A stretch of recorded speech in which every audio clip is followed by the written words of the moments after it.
Hi, everybody. My name's Liz Rivera. I'm the Gem State Medium. Welcome back.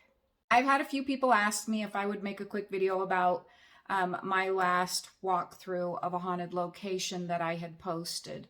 So here it is. I was asked if I would donate my time for one night over in Shelley, Idaho at their old hospital. I think they have a haunted attraction in there now, and you can go walk through all of it, and it's really actually pretty creepy and good, and they haven't really messed too much with the aesthetics of the original building, so it is pretty cool. Now, the day before the art show, I was allowed to walk through, which was October 13th. It was a good walkthrough in there, and I did have some experiences there. I will tell you though, the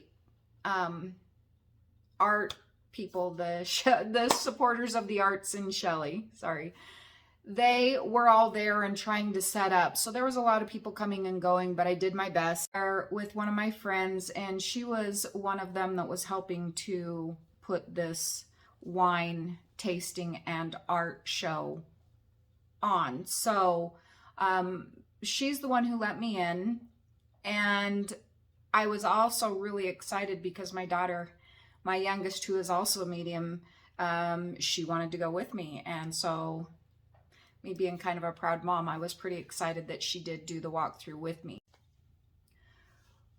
We started our walk, and when you enter the building, you know, you have to turn right, and it'll lead you upstairs, and there's the original swinging doors that would have been, it's pretty cool. It's like the first little flight of stairs, and then a small landing, and then these swinging doors, and then on the way, you know, the rest of the way up to where the original hospital was. This building was built in 1903, I believe, early 1900s. It was kind of dilapidated, but like I said, pretty untouched. It was pretty incredible because we came up that last little flight of stairs, and as soon as we got to the hallway and started walking down the long corridor, as we were walking down this long hallway, I started getting very lightheaded, and it's a really odd feeling, and it only happens every once in a while when it is definitely a very haunted location with more than one ghost. And so it's just like feeling like my equilibrium's off. It's kind of a surreal sort of feeling, almost an out of body kind of feeling. But, you know, we walked down looking in either room as we went. And I got the very definite distinction in images in my mind's eye of just this residual of people. And at first I didn't understand, because it was like I was, you know, when I would walk into one of those side rooms, I could literally see these people, and they didn't look sick, so it's a little bit confused at first. Like they were just sitting near the window and looking out the window. Like they would have had a chair sometimes, like sitting near the window. Later, it was confirmed to me that it was a hospital for a period of time, and then it was rented by the room. You could just have a little room there, and literally that's all it would have been, was just a room, maybe a sink, but that was it. And it was a very, very small room. So that made more sense. And ironically enough, it was those sorts of things, the room, or the boarding house, or I don't even know what you call it, just rooms for rent. Those were more of the people that I was seeing there than the hospital. I was drawn to the very back room and walked in, and it was even colder, it felt, than the rest of the area upstairs. And so we turned around and we came back, and we were going down the halls and in the bedrooms. And that's when I was talking about feeling like they were kind of indigent people, that I was feeling there more than the hospital, sort of sick patients. My daughter actually came back and got me and said, I need you to go down the hallway and come in this room with me. And so I turned around and I went with her, and it was right back into that very last room that we had gone into. And she says, I need you to walk in there. I believe there's somebody in there that I saw. And as she said that and kind of moved out of my way so I could go past her, I saw somebody literally go from the door frame, like watching us speaking. He went back and to the left and straight back. So I saw him like as soon as she said, you go, I need you to go through there first because there's somebody back there. And then she kind of slid out of the way, and I saw him move and then off to the side. And I said, this way and back. And she said, yes, that's where I saw him. And I said, okay, I just saw him go back there too. And she said, I think he wants that door open. And because that's exactly where I saw this man standing. Now, also when he moved, I could hear his cowboy boots on the old wooden floor. So that was pretty interesting to see him move and hear that sound of kind of that slow cowboy walk. I mean, he wasn't like in this big hurry, but he turned and went that way, and you just hear the good thunk, like as he's moving back towards this door, like, yeah, ladies, back here, I need you back here. And what I had gotten when I went back in that room and I stood there was definitely, I mean, he's just standing near that door asking to please open the door for him. And I walked over to go open it, and there is they had deadbolted it basically. Not just deadbolted it, but like screwed the door shut so people can't go in and out. I just told him, I said, I'm sorry, I can't open it. It's locked and you can't open this door anymore. I'm sorry. He did seem distressed.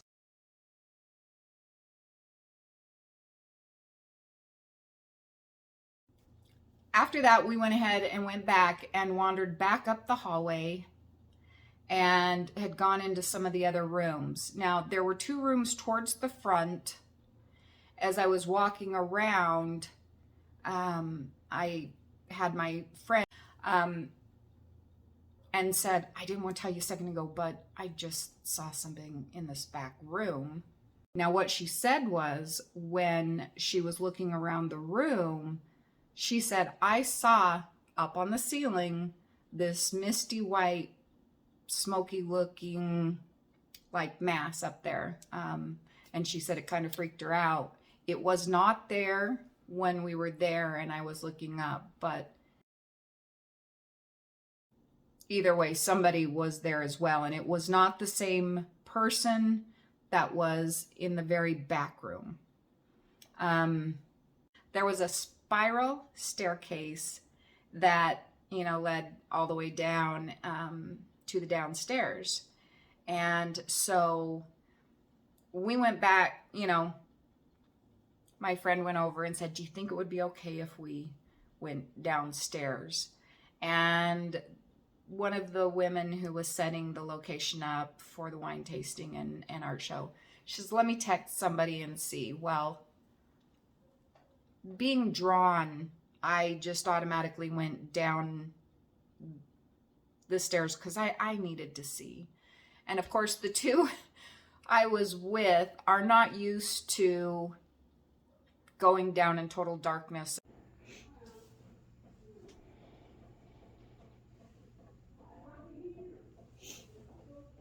We get downstairs and you could feel like this was a different ghost that was down there. And again, I mean, it's dark, it's creepy. There's no lights downstairs at all. So I think somebody turned on their the flashlight on their phone. So that's kind of how we were getting around a little bit. And then it turns almost into kind of a funhouse sort of thing because, like I said, it is a, they've turned it into a haunted attraction sort of thing. Anyway, so we went down and we were walking through and even my daughter had said, I just feel like, you know, there's this entity, this ghost down here who's like, come on, let me show you, let's walk through here, let me show you around sort of thing. Very playful, wasn't a bad thing, but I have to tell you, when you have a ghost that's trying to be playful and it's set up for scares, and so they've got mannequins and different things in there, that'll freak you out, freak you out a little bit. In fact, after we'd gotten down there and we were walking around, my daughter hurried and backed up and she's like, I don't want to be up front. I can't be up front. This is scary. I can't do it. And I'm like, move. I'll do it. I'm used to walking around in complete darkness in the basements or just with a little flashlight. It's just what I do. So I went first and we walked through there. And I do have to say that she was absolutely right, because that feeling of, let me show you this room, let me show you this room. And although this ghost may not have had the intent of jumping out, that was the feeling that I was getting. Now, mind you, it could be some residual energy from them making it into kind of that haunted house attraction where people probably do jump out at you and stuff. Now, I've never been there, so I don't know. But that energy is still there, and still there's that little bit of panic. So where this ghost may be like, hey, look at this room. This is actually where the basement is, and you can go this way. I did say at one time, I appreciate you showing us. Do not jump out at me and do not scare me like that, because we'll leave. So it was really interesting and really good. The whole basement was rock, the lava rock, which we have so much lava rock around here. Idaho Falls, Shelley, basalt, like Blackfoot, like the lava rock, because we have some volcanoes that were very active at one point in time.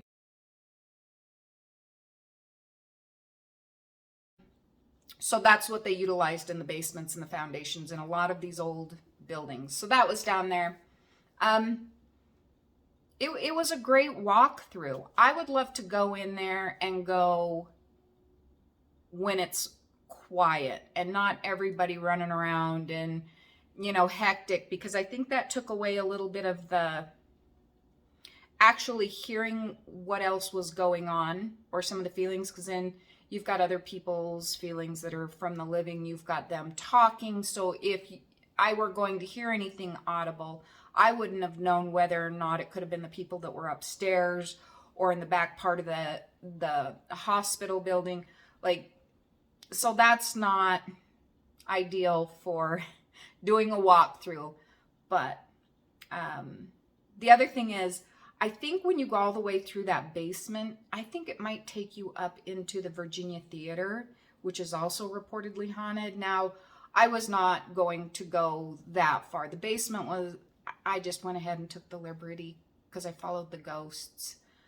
But to go into another building that we weren't okay was not going to happen. So we did not do that. But I would love to go in there. So if anybody's watching this, hit me up. I would love to walk through both of them when it's quiet. That would be fantastic. What I thought was interesting was, You know, there isn't heat in that building, and yes, it was cold in there. Um, by the time we left, our drive home is a good 20-25 minutes to get back to my place, and you've got the heat running and all of that. Um, I got home and I could not get warm. For the life of me, I couldn't get warm. I had an electric blanket on. I was freezing cold. Um, and I just kind of crawled into bed and I was exhausted. Like, sometimes when you go to a haunted location, you can feel extremely drained. They'll zap that energy right out of you. And also, when they're following you that close and there's different ones and they're walking with you, at least for me, maybe because I'm trying to tune into them and stay with them, the cold, it will chill you to the bone. And I took my husband one time. Actually, now that I think about it, it was the original hospital in Idaho Falls. So there you go, another hospital. Falls, and I had taken my husband. And we walked through and all, and that's what he said at the end. He goes, I don't ever get cold. I am cold, and I can't get warm for anything. I never get cold. I can't get warm. I'm cold to the bone.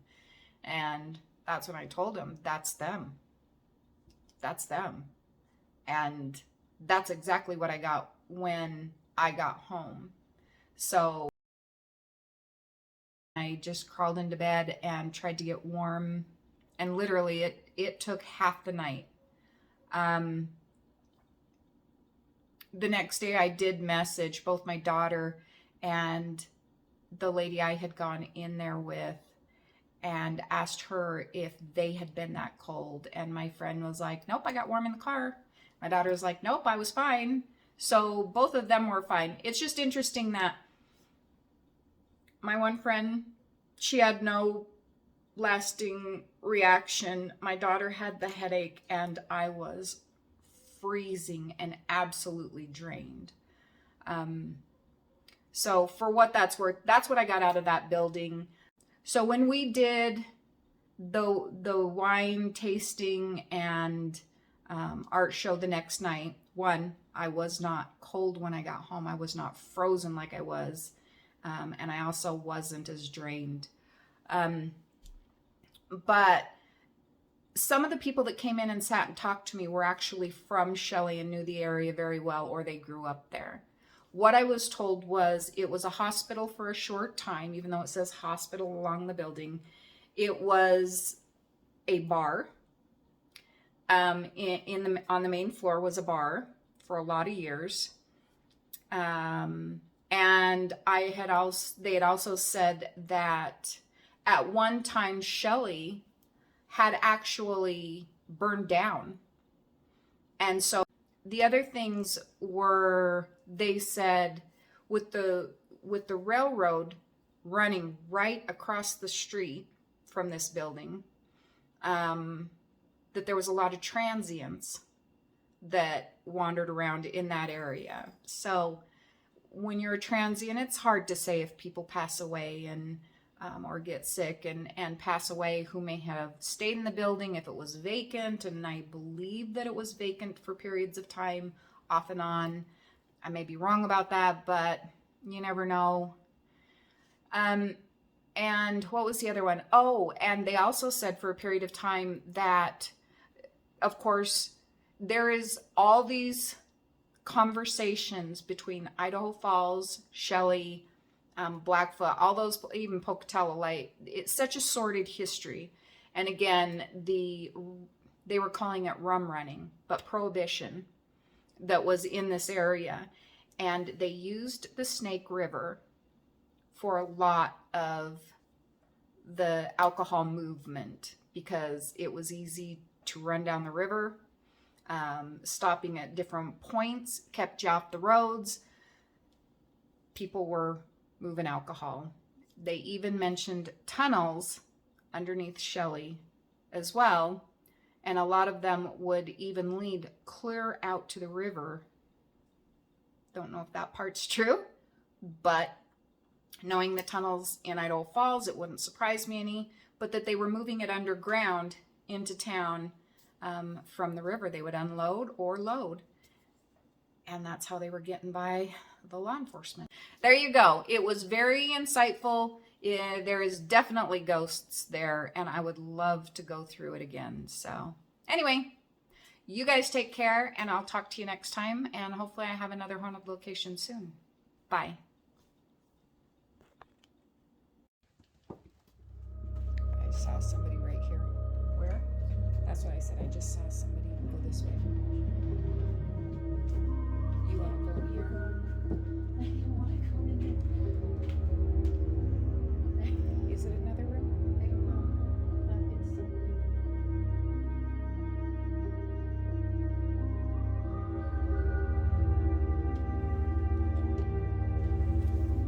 I think it's locked. I don't think you can, hon. He wants it open. We can't open it, it's locked. Oh, it's the way out. It's the way out. He wants it open. Yeah, as soon as you said, I saw that one. Like, come back. Let's open this.